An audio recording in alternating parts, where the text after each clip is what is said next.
You think you're upgrading when you buy a brand new Honda, but what if you're actually losing something riders used to value without even realizing it? Today, we're comparing 10 Honda legends to their modern replacements to expose what changed beneath the surface. Because most riders are chasing newer, faster, and more advanced, without noticing that the machine is doing more of the thinking for them. And once you see it, you won't look at modern bikes the same way again. Number 10, Honda CBR 900R R Fireblade versus Honda CBR 1000R R Fireblade. If the early 1990s gave us one thing that still echoes today, it is a motorcycle that changed the meaning of performance without asking for permission.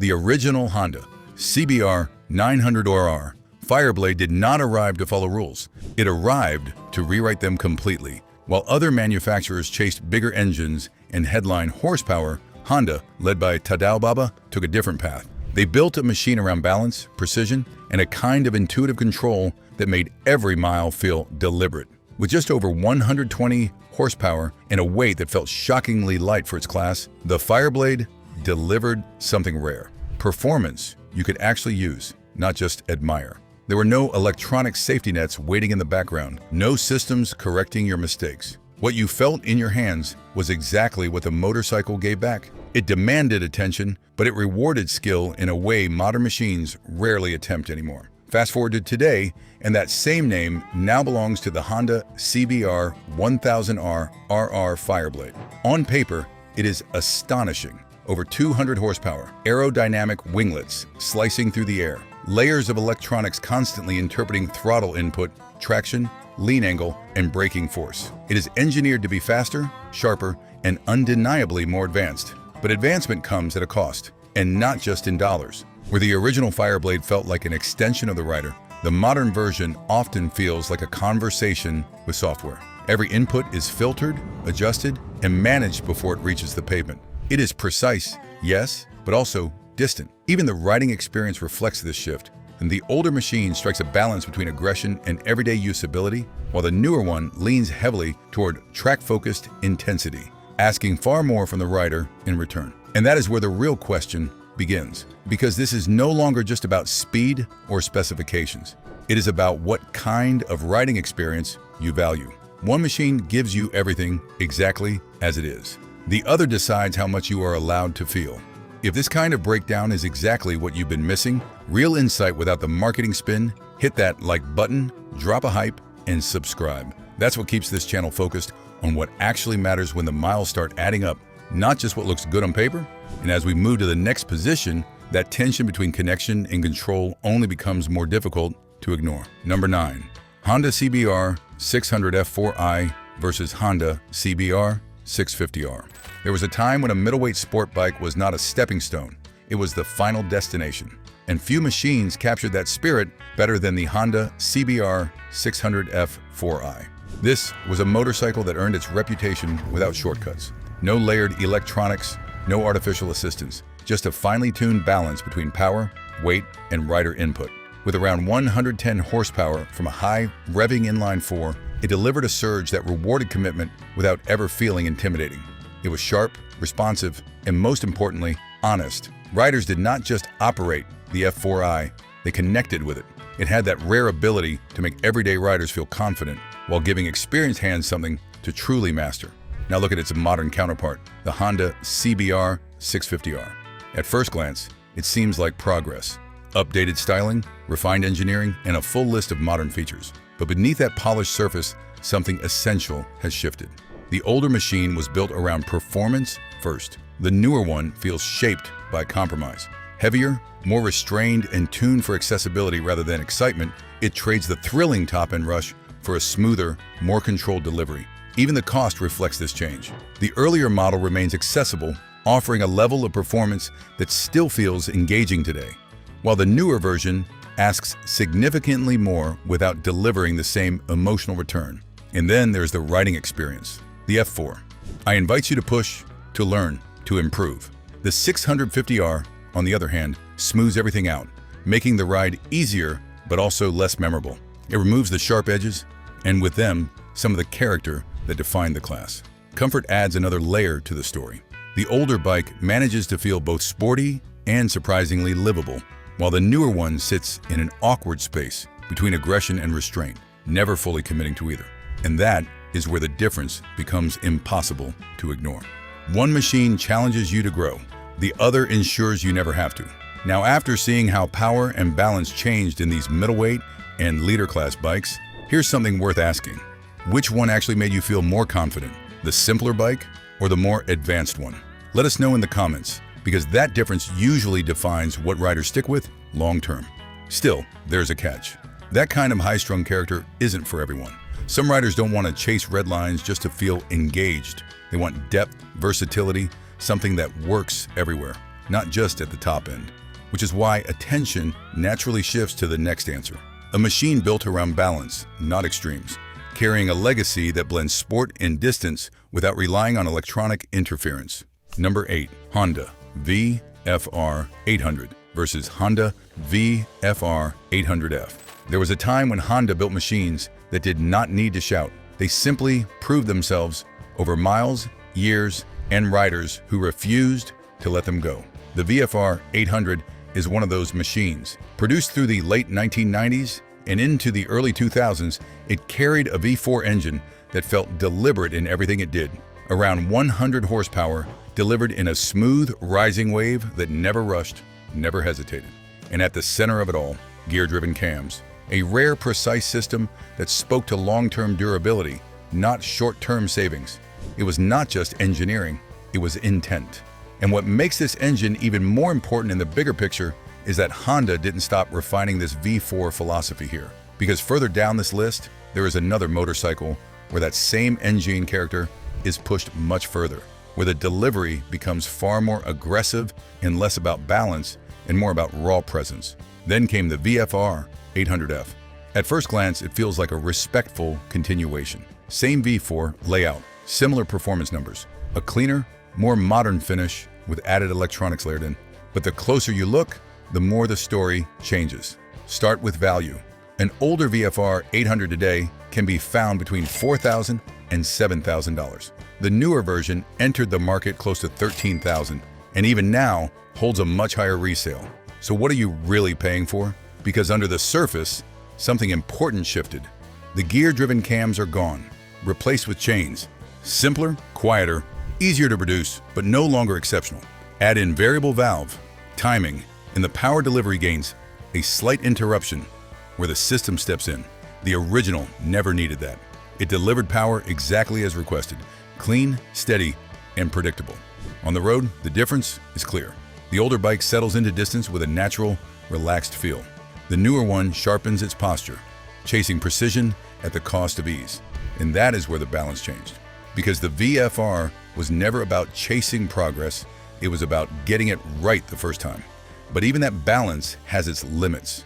For riders who don't want weight, fairings, or that sport touring compromise, the VFR can start to feel like too much machine wrapped around the experience. That's where the market demanded a shift, and it leads directly to the next machine, stripped back, upright, and built to deliver power in its most direct, unfiltered form, at least before modern systems got involved. Number 7. Honda CB919 versus Honda CB 1000R. There was a time when naked motorcycles did not chase identity. They simply revealed it. Strip away the fairings, keep the engine honest, and let the ride speak for itself. That is exactly what the Honda CB919 delivered. No distractions, no layered electronics, just a detuned Fireblade, derived engine producing around 100 horsepower, tuned not for headlines, but for usable, everyday torque. The steel frame, conventional suspension, and neutral ergonomics created a machine that felt natural from the first mile. It did not demand attention, it quietly earned it. It was not trying to impress on paper, it simply worked everywhere, every time. Now step into the modern ERA with the Honda CB 1000R, and the shift is immediate. This is no longer just a motorcycle, it is a concept, styled, branded, and positioned to stand out before it even moves. And with that shift comes a very different ownership experience. The price alone tells part of the story. The older machine remains within reach, offering real-world performance without financial strain. The newer one enters premium territory, asking significantly more while surrounding the rider with layers of technology. Yes, it is more powerful, faster, sharper on paper, but the delivery feels immediated. Where the CB919 responds instantly, the CB1000R interprets, adjusts, and refines before sending power to the pavement.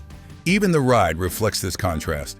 The older bike feels relaxed, yet capable, while the newer one carries a subtle tension, as if it is constantly balancing between comfort and performance without fully settling into either. And that reveals the deeper divide. One was built with clarity of purpose, the other was shaped by expectation. So far, we've broken down performance, pricing, and how these bikes actually feel on real roads. Now tell us this in the comments, which Honda would you actually trust for long-term ownership?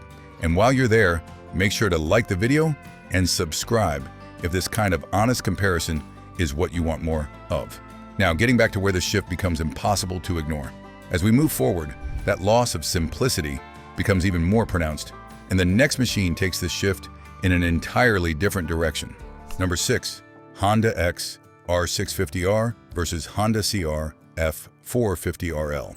Some motorcycles are built to please, others are built to survive. The XR650R belongs to the second group. Released at the turn of the millennium, this was Honda with a single mission: dominate the harshest terrain on Earth. A 649 cubic centimeter liquid-cooled single, pushing serious power in uncorked form, delivered through nothing but throttle, compression, and rider commitment.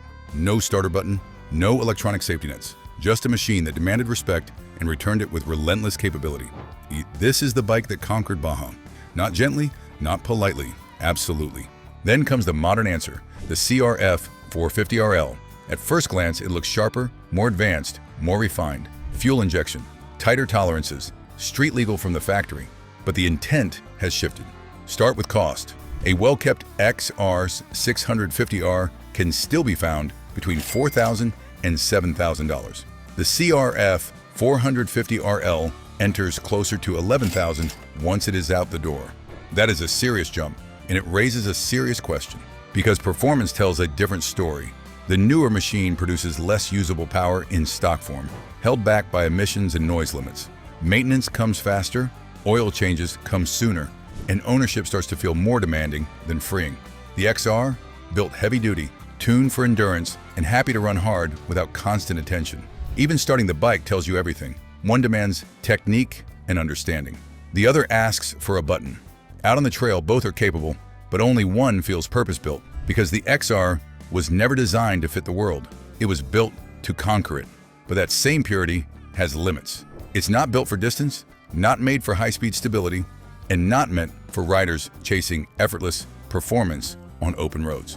That gap is exactly what pushes the spotlight onto the next machine, a legend engineered for long-distance speed from a time when control still belonged entirely to the rider. Number 5, Honda CBR 1100XX Super Blackbird versus Honda CBR 1000RR. The Honda CBR 1100XX Super Blackbird didn't chase speed, it defined it. Built in the late 1990s to take the crown as the fastest production motorcycle on Earth, it delivered nearly 180 miles per hour in stock form. But the real story was not the top speed, it was how it got there. A 1,137 cubic centimeter inline 4, producing around 152 horsepower, paired with fuel injection so smooth it felt almost unreal. No spikes, no surprises, just a deep, endless wave of power that pulled from any speed, in any gear, without hesitation. This machine didn't ask for your attention. It earned your confidence. Long wheelbase, rock-solid stability, and wind protection that actually worked. It was built for riders who measured distance in states, not city blocks. You could cruise deep into triple digits and still feel completely in control. That wasn't just performance, that was trust engineered into metal. Now step into the modern ERA with the CBR 1000RR, lighter, sharper, packed with electronics that monitor, adjust, and intervene at every level. It produces more peak horsepower, no question. But that power comes filtered, managed, and often restrained. It's not just a motorcycle anymore, it's a system. And systems come at a cost. A well-kept Super Blackbird today sits comfortably between $4,500 and $8,000. The CBR 1000RR, you're looking at well over $16,000 before fees and climbing fast. More money, more complexity, less freedom. Because here's the difference most riders don't realize until it's too late. The Blackbird delivers its performance everywhere without conditions. The CBR 1000RR delivers it only when everything is perfect. Perfect road, perfect inputs, perfect environment. And when it comes to comfort, the gap widens even further when the Blackbird was designed to carry you across entire regions without wearing you down. The modern machine, aggressive ergonomics, tight rider triangle, and heat that reminds you it was never meant for long hours in the saddle. The Blackbird proves speed doesn't need software, just engineering you can trust. But not everyone wants size, weight, or long-distance focus just to enjoy a ride. That's exactly why the focus shifts to the next machine. Something simpler, lighter, and closer to Honda's original formula. Number 4. Honda CB750 versus Honda CB750 Hornet. There are motorcycles that follow the market, and then there are machines that force the market to change. The Honda CB750 didn't just arrive, it reset everything. When it launched in the late 1960s, it brought features the industry wasn't ready for: a smooth inline four, a front disc brake, electric start, and a level of reliability that felt almost impossible at the time. While others were still chasing performance through trial and error, Honda delivered a machine that simply worked day after day, mile after mile. With roughly 67 horsepower, it wasn't about raw output. It was about balance. Power that was usable, predictable, and refined in a way riders had never experienced before. It didn't fight you, it flowed with you. And that's why it became more than a motorcycle, it became a foundation. But even this level of mechanical honesty still falls short of the extreme contrast we'll eventually see at number 1, where Honda's modern direction pushes the same idea of performance into a completely different philosophy. Now, coming back to this machine specifically, that foundation is exactly what makes it so important in this comparison. Now, fast forward to today, and Honda brings back the name with the CB750 Hornet. On the surface, it looks like a continuation, but underneath, it tells a very different story. The modern Hornet runs a parallel twin engine, producing around 90 horsepower, supported by ride-by-wire, traction control, and multiple riding modes. It's lighter, quicker on paper, and engineered for efficiency in a world shaped by emissions and regulations. But something essential has changed. The original CB carried a sense of mechanical honesty. Every input, every response, every vibration, it all came directly from the machine. The Hornet, by contrast, feels filtered, controlled, optimized not for connection, but for compliance. Even in comfort, the difference is clear. The CB750 welcomed riders with neutral ergonomics and all-day usability. The Hornet tightens everything, more aggressive, more compact, less forgiving over time. Because the original was built to define the future. The new one is built to fit within IT. And when a legend becomes a label, something important gets left behind. The CB750 shows what Honda used to stand for: clarity, balance, and power without complication. But for newer riders, that kind of machine can feel like too much, too soon, which is why the search moves to the next answer, where smaller bikes reveal the biggest gap between real engineering and modern shortcuts. Number 3. Honda CBR 250R versus Honda CBR 300R. There was a time when small displacement motorcycles weren't built to be affordable. They were built to be extraordinary. And nothing captures that better than the Honda CBR 250RR. This wasn't a beginner bike. This was a scaled-down superbike in every sense. At its core sat a 249 cubic centimeter inline 4, revving to nearly 19,000 revolutions per minute. Around 45 horsepower from a quarter-liter engine delivered with razor-sharp precision and a sound that felt more like a formula machine than a street bike. Gear-driven cams, tight tolerances, and engineering pushed to the edge. It wasn't just fast for its size, it was obsessed with perfection. You didn't just ride a T, you chased it. Now look at its modern counterpart, the CBR 300R, and the shift becomes impossible to ignore. A single-cylinder engine, roughly 30 horsepower, lower red line, built for efficiency, ease, and global compliance. It starts easily, runs smoothly, and asks very little from the rider. And that's exactly the point. Because where the 250RR demanded involvement, the 300R removes it. Power arrives early, then fades. The experience is predictable, controlled, and quietly less memorable. Even in price, the story flips. Clean 250RR models now command between $5,000 and $9,000, driven by rarity and demand. The 300R, cheaper, easier to find, and ultimately easier to forget. Comfort tells a similar story. The 300R offers a relaxed position, friendly ergonomics, and everyday usability. But the 250RR, despite its compact stance, delivered balance, feedback, and a sense of purpose that made every ride feel intentional. Because true comfort isn't just about posture, it's about connection. And the difference is clear. One was built to inspire, the other was built to introduce. But that kind of performance means nothing when the road disappears. And that's where the conversation turns to the next machine, built for terrain, where reliability matters more than electronics. Number 2, Honda X RV750 Africa Twin versus Honda CRF 1100L Africa Twin. Before adventure bikes became a trend, they were a necessity, and the Honda XRV 750 Africa Twin was built for exactly that. Born from desert racing dominance, it carried the spirit of Dakar into everyday riding. A 742 cubic centimeter V-twin producing around 62 horsepower, carbureted and mechanically straightforward. No layers, no filters, just a machine that responded exactly the way you expected. It didn't overwhelm, it didn't complicate, it simply worked. Whether you were crossing rough terrain or heading out beyond the edge of the map, it felt like a partner. Now step into the modern ERA with the CRF 1100L Africa Twin, and the philosophy shifts immediately. A larger engine, more power, and a long list of electronics, ride-by-wire, traction control, cornering ABS, cruise control, even an optional dual clutch transmission. On paper, it's a clear evolution, but out in the real world, it tells a different story. A clean XRV 750 today sits between $5,000 and $9,000. The modern CRF 1100L pushes well beyond $14,000 and climbs quickly with options, more capability, yes, but also more complexity, because where the original delivered direct feedback, the new machine interprets it. Sensors step in, systems adjust. The connection between rider and terrain becomes mediated.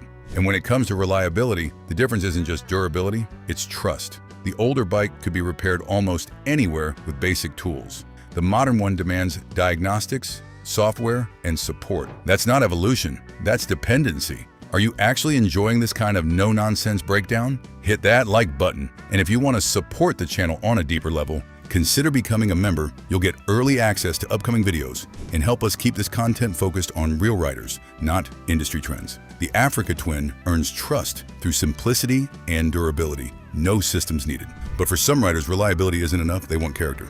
And that demand leads straight to the next machine, where raw feel replaces refinement, and nothing stands between rider and engine. Number 1, Honda VTR 1000F Superhawk versus Honda CBR 1000R RR Fireblade SP. At the very top of this list, we are no longer comparing specifications or features.